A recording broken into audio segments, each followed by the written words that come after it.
Hello नमस्कार दोस्तों, मेरा नाम अखिल अंसारी है। मैं आप आज सभी को कक्षा 9वीं के हिंदी के पाठ बहू की विदा, जो कि विनोद रस्तोगी द्वारा लिखी गई एक एकांकी है, उसके बारे में पढ़ाऊँगा। तो चलिए देखते हैं। थोड़ा सा हम रस्तोगी जी के बारे में थोड़ी सी जानकारी ज्ञात कर लेते हैं। विनोद रस्तोगी का जन्म 12 मई सन 1922 ईसा पूर्व को उत्तर प्रदेश के फ़ारुखाबाद ज़िले में हुआ। उनकी शिक्षा समसमाबाद फ़ारुखाबाद के कन्नौज में हुई। हिंदी विषय में उन्होंने एमए किया और आकाशवाणी के इलाहाबाद केंद्र में उन्होंने कार्य किया।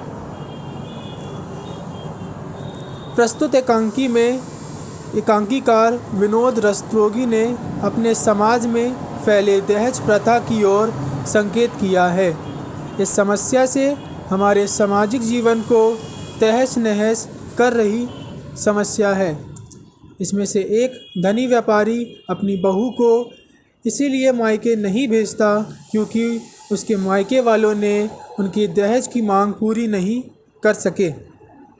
रक्षाबंधन के अवसर पर मायके से आए बहू के भाई को खरी खोटी सुनाते, जैसा उससे व्यवहार जीवन लाल ने अपनी बहू के साथ करते, उसी तरह व्यवहार उसकी पुत्री के ससुराल वाले उसके साथ करते। यही परिस्थिति उनके सामने आने पर उनकी सोच बदल जाती है। इस वजह से बहू को मायके जाने की अनुमति देता है। एकांकी में बहू के रूप में कमला सुशील और शांत महिला है। ये अपनी पीड़ा को पी जाती है।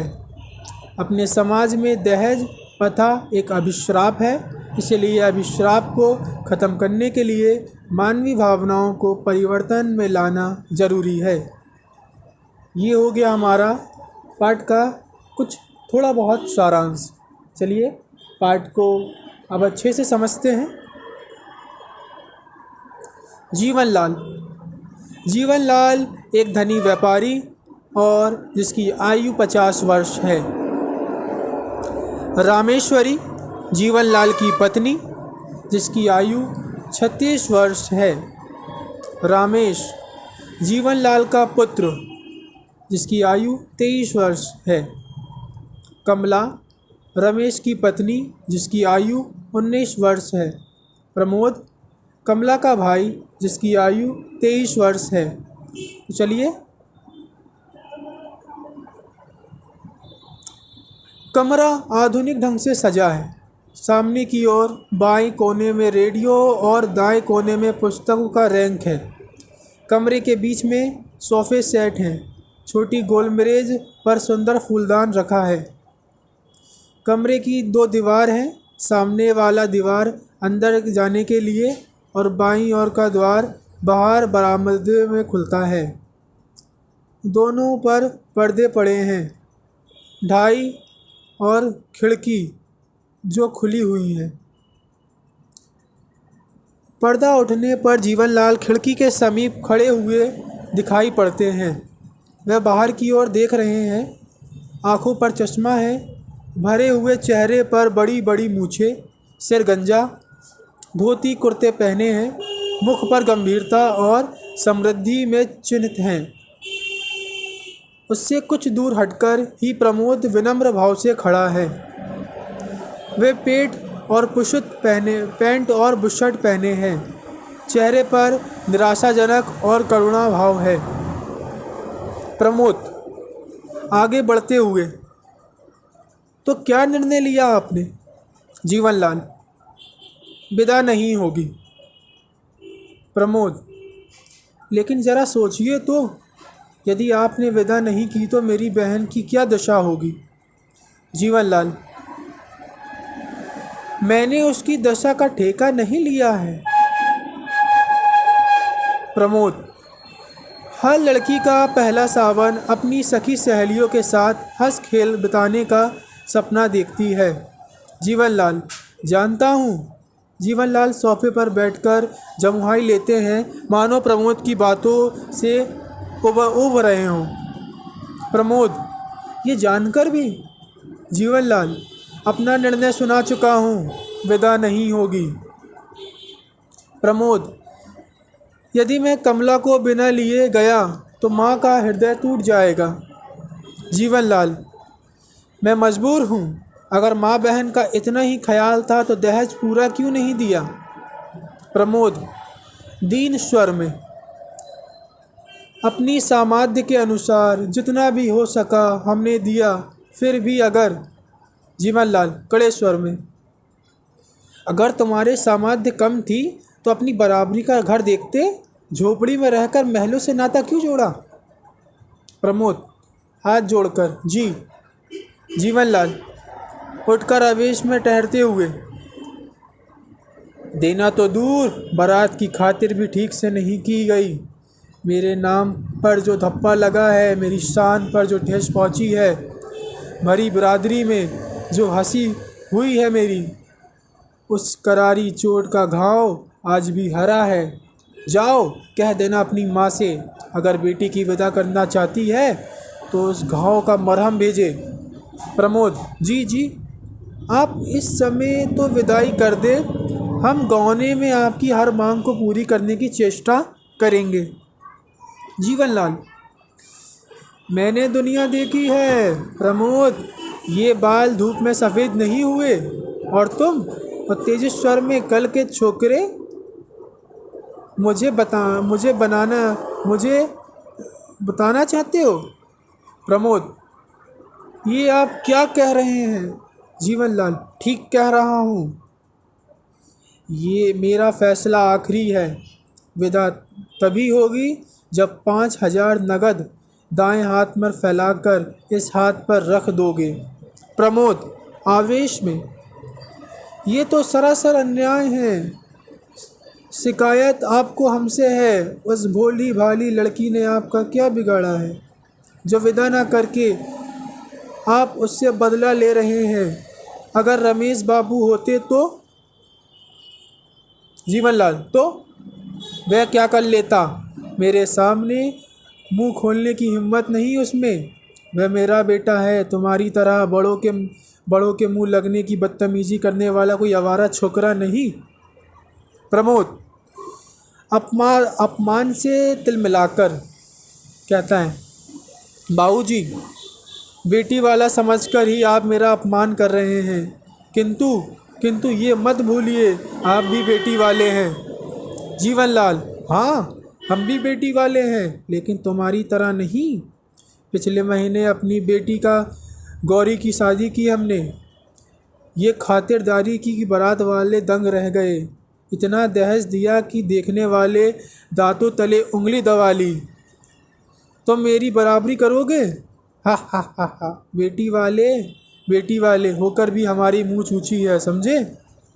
प्रमोद, जी। जीवनलाल, रमेश गया है गौरी की विदा कराने। हाथ में बंधी घड़ी को देखते हुए, कुछ देर से उसे लेकर आता ही होगा। मेरी बेटी पहला सावन यहीं बिताएगी। तुम्हारी बहन के सामने कभी पूरे नहीं होंगे। सपनों को खून का दाग तुम्हारे हाथों और तुम्हारी माँ के आंचल पर होगा, समझे? प्रमोद व्यंग से, जो हमारी बहन है वो क्या आपकी कोई नहीं? जीवनलाल तेजी से, बेटी और बहू को एक तराजू में तोलना चाहते हो? बेटी बेटी है और बहू बहू। प्रमोद, ठीक है, अब आप अपनी जिद पर अड़े हैं तो विनती करना व्यर्थ है। रुककर धीमे स्वर में, क्या जाने से पहले एक बार मैं अपनी बहन से मिल सकता हूँ? जीवनलाल, ज़रूर, हाँ। उसे ये भी बताते जाना, अगली बार मेरे लिए मरहम लेकर विदा कराने कब आओगे? ऊंचे स्वर में, अरे सुनती हो गौरी की माँ, ज़रा बहू को भेज दो अपने भाई से मिल ले आकर। सहज स्वर में, मैं तब तक देखूं कि माली के बच्चों ने झूला झूला डाला है या नहीं? द्वार पर पर्दा हटाकर मुड़ते हुए गौरी के लिए झूला डाल रहा हूँ लान में। जीवनलाल। प्रमोद थका है, सोफा पर बैठ जाता है। अंदर से कमला आती है। प्रमोद चांद से सुंदर मुखड़े पर उदासी की घटा है। हाथों में लाल चूड़ियाँ हैं, रेशमी ब्लाउज पहने हैं। प्रमोद के पास जाकर चुपचाप खड़ी हो जाती, सिर नीचे किए हैं। प्रमोद भारी स्वर में, बैठ जाओ कमला। कमला पास ही बैठ जाती है। प्रमोद, अच्छी तरह से तो हो? कमला सिसकिसाने लगती है। प्रमोद, पागल ना बनो कमला, रो मत, मैं कहता हूँ रो मत। इन मोतियों का मूल्य समझने वाला यहाँ कोई नहीं। पानी में पत्थर नहीं पिघल सकता। कमला सिसकती हुई, भैया क्या? प्रमोद, घबराओ मत, मैं जल्दी ही फिर आऊँगा और उस बार विदा अवश्य होगी, क्योंकि मैं चोट का मरहम लेकर आऊँगा। कमला ना समझने के ढंग से, मरहम? प्रमोद, हाँ कमला, हमारे व्यवहार में बाबूजी के कलेजे में घाव हो गया है, उन्हें मलहम चाहिए। ये मरहम की कीमत है 5,000 रुपये। कमला चौंक कर भाई की ओर देखती है। प्रमोद, तुम चिंता ना करो कमला, मरहम का प्रबंध हो जाएगा। इससे गिरे हाल में भी मकान 7-8 हज़ार में बिक ही जाएगा। कमला व्याकुलता के पूर्व आग्रह से, मेरी विदा के लिए घर बेचना भैया, आपको मेरी सुख सुहाग की सौगंध है। प्रमोद, ये क्या कह रही है तू? क्या तुम नहीं चाहती कि पहला सावन सखी सहेलियों के साथ घर में बिताओ? कमला, किस लड़की का ये कामना नहीं होगी भैया, लेकिन उस कामना की पूर्ति के लिए इतनी बड़ी कीमत चुकाना ठीक नहीं। 1-2 साल में विमला का विवाह ही आपको करना है, आवेश में आकर। प्रमोद, बीच में ही है, लेकिन तुम? कमला, मेरी चिंता ना करो, सच विदा ना होने से मुझ पर जरा भी दुख ना होगा। प्रमोद, कमला, गौरी आ रही है, बहुत अच्छा स्वभाव है उसका, हर समय हंसती ही रहती है। उसके साथ रहकर मुझे सखी सहेलियों की कमी बिल्कुल नहीं अखरेगी, आप विश्वास करें भैया। प्रमोद, लेकिन आज नहीं तो कल रुपए तो देना ही पड़ेगा। कमला, कागज़ के 2 टुकड़ों पर अपना स्नेह और प्यार बेचने वाले तुम इस तरह कब तक रह सकोगे भैया? कमला, धीरे धीरे सब ठीक हो जाएगा भैया। आज ममता की मूर्ति है, माँ ममता की मूर्ति है। बाबूजी जरा जिद्दी स्वभाव के हैं, समय के साथ वह भी सब भूल जाएंगे। प्रमोद, मुझे तो ऐसा नहीं लगता, सब एक ही धातु से बने हैं। हो सकता है माँ जी ममता सिर्फ दिखावा हो। अंदर से रामेश्वरी का प्रवेश होता है। गोरा रंग, स्वस्थ शरीर, सफ़ेद साड़ी और ब्लाउज पहने हैं। रामेश्वरी, कैसा दिखावा भैया? प्रमोद चौंक पड़ता है। कमला और प्रमोद उठने पर उपक्रम करते हैं। रामेश्वरी दूसरे कोच पर बैठी थी है, बैठे रहने पर तुम लोग हंसकर क्या बात कर रहे हो भाई बहन? प्रमोद, बस कुशल क्षेम पूछ रहा था। रामेश्वरी, हाँ, विदा के लिए क्या कहा उन्होंने? प्रमोद मौन रहता है। कमला दृष्टि नीची कर लेती है। रामेश्वरी समझ गई, अपनी जिद के आगे वह किसी की सुनते ही नहीं। जब तुम्हारी चिट्ठी आई थी तभी मना कर दिए तो मैं समझ गई थी। क्या कहा उन्होंने? प्रमोद अब भी मौन है। रामेश्वरी, शर्म कैसी? मेरे लिए जैसा रमेश वैसे ही तुम। बोलो कितना रुपए चाहता है वे? प्रमोद, जी, रुपए की तो कोई बात ही नहीं हुई है, वो तो। रामेश्वरी बीच में ही, माँ से झूठ बोलते हो? मैं उन्हें अच्छी तरह से जानती हूँ। इंसान से ज़्यादा उन्हें पैसे पसंद हैं, पैसों से प्यार है। प्रमोद, जी आप? रामेश्वरी प्रमोद की ओर गूढ़ दृष्टि से देखती हुई बोली, कितना रुपए लेकर वह विदा कराने को तैयार है? चुप क्यों हो, बताओ। प्रमोद धीमे और उदास स्वर में, 5,000। रामेश्वरी, बस? मैं देती हूँ तुम्हें रुपये। उनके मुंह पर मारकर कहना कि लो कागज़ का रंग बिरंगे टुकड़े जिन्हें आप आदमी से ज़्यादा प्यार करते हो।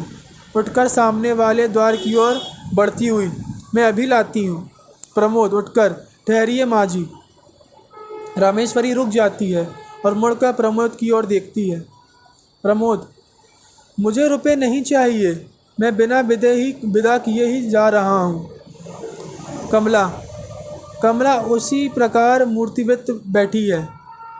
रामेश्वरी लौटती हुई, ये क्या कह रहे हो बेटा? मेरे रहते हुए विदा ना हो, ये कभी नहीं हो सकता। मैं माँ हूँ, माँ के दिल को समझती हूँ। भारी स्वर में, जिस तरह उतावली में होकर मैं गौरी की राह देख रही हूँ, उसी तरह तुम्हारी माँ कमला की राह देखती होगी।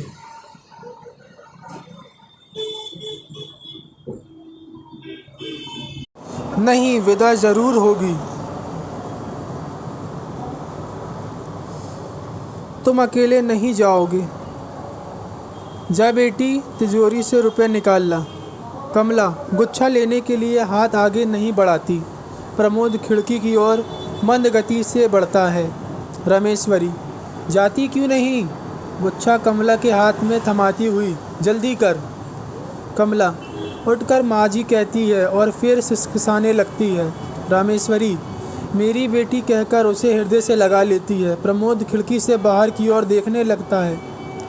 जीवनलाल बाहर से, अरे सुनती हो, गौरी के आने का समय हो गया।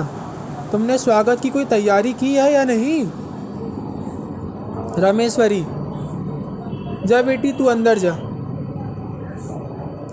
कमला अंदर जाती है। प्रमोद मुड़कर बाहर वाले द्वार की ओर देखता है, जिधर से जीवनलाल आते हैं। जीवनलाल, अरे तुम यहाँ खड़े हो? जाकर तैयारी तो करो स्वागत की। ज़रा ये भी तो देख ले कि नाक वाले अपनी बेटी का स्वागत कैसे करते हैं। रामेश्वरी चिढ़कर, कभी सीधी बात नहीं करते, अच्छी बात तो निकाला करो मुँह से, जब देखो तब बेतुकी बात करते हो। जीवनलाल, ये लो, इनमें से कौन सी उल्टी बात है? रामेश्वरी, तुम समझते हो कि दुनिया में एक तुम ही नाक वाले हो, सब नक्कटे हैं? जीवनलाल, तुम्हें तो मेरी हर बात को बुराई से देखती हो। प्रमोद, तुम बताओ मैंने क्या गलत बात कही?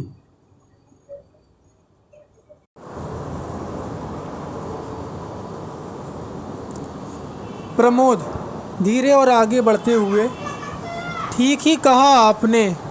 आज के युग में पैसा नाक और मूछ है। जिनके पास पैसा नहीं, उनके नाक मूछ कहाँ होते हैं? नाक और मुंह कहाँ होते हैं? मूछ कट जाए। जीवनलाल प्रसन्न स्वर में, आ गई मेरी गौरी। रामेश्वरी, अरे खड़ी खड़ी मुंह क्या देखती है? अंदर से मिठाई थाली तो ला। रामेश्वरी उसी ओर खड़ी रहती है, उसकी दृष्टि बाहर वाले द्वार की ओर है। प्रमोद उसकी ओर देख रहा है। अंदर वाले द्वार में पर्दे की ओर कमला खड़ी है, बाहर से उसका हाथ दिखाई पड़ रहा है। जीवनलाल बड़े उत्साह से द्वार की ओर बढ़ते हैं। तभी बाहर से रामेश आता है। इकहारा बदन, सुंदर नवयुवक, पेट और कमीज पहना है, हाथ में बरसाती कोट है, चेहरे पर उदासी का चिन्ह है। बरसाती कोट कोच पर रखकर चुपचाप खड़ा हो गया। जीवनलाल बाहर वाले द्वार पर पर्दा हटाकर बाहर झांकने के बाद घबराए हुए स्वर में, गौरी कहाँ है? रमेश धीमे स्वर में, वह नहीं आई। जीवनलाल, नहीं आई? क्यों, तबीयत ठीक तो है? रमेश, जी हाँ। जीवनलाल, फिर? रमेश, उन्होंने विदा नहीं की। रामेश्वरी हतप्रभ कोच पर बैठे जाती है। कमला के हाथ में कंपन होता है, जैसे पर्दे भी हिल जाता है।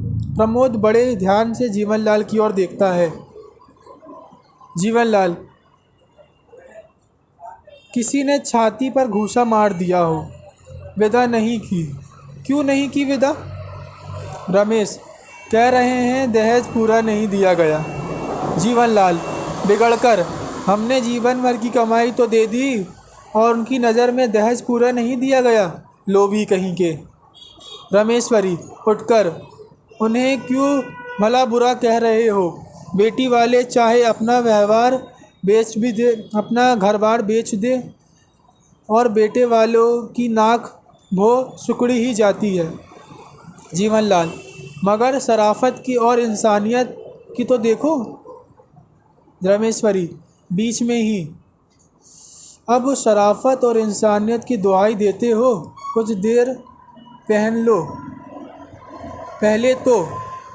जीवनलाल, चुप रहो तुम।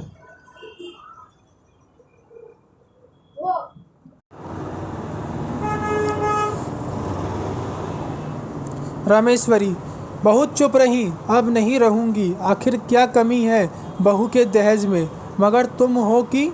जीवनलाल अनसुनी करके, मेरी बेटी की विदा ना करके उन्होंने मेरा अपमान किया। मैं रामेश्वरी, तुम भी तो किसी की बेटी को विदा ना करके अपमान कर रहे हो। जीवनलाल चीख कर, गौरी की माँ। रामेश्वरी, अब भी आँख नहीं खुली? जो व्यवहार अपनी बेटी के लिए तुम दूसरों से चाहते हो, वही दूसरे की बेटी को तो दो। जब तक बहू और बेटी को एक समान नहीं समझोगे, ना तुम्हें सुख मिलेगा और ना ही तुम्हें शांति मिलेगी। जीवनलाल बेचैनी से इधर उधर टहलते हैं, फिर नीचे सिर झुका लेते हैं। प्रमोद रमेश के पास जाकर खड़ा हो जाता है। जीवनलाल, बहू और बेटी और बहू, अजीब उलझन है, कुछ समझ में नहीं आता।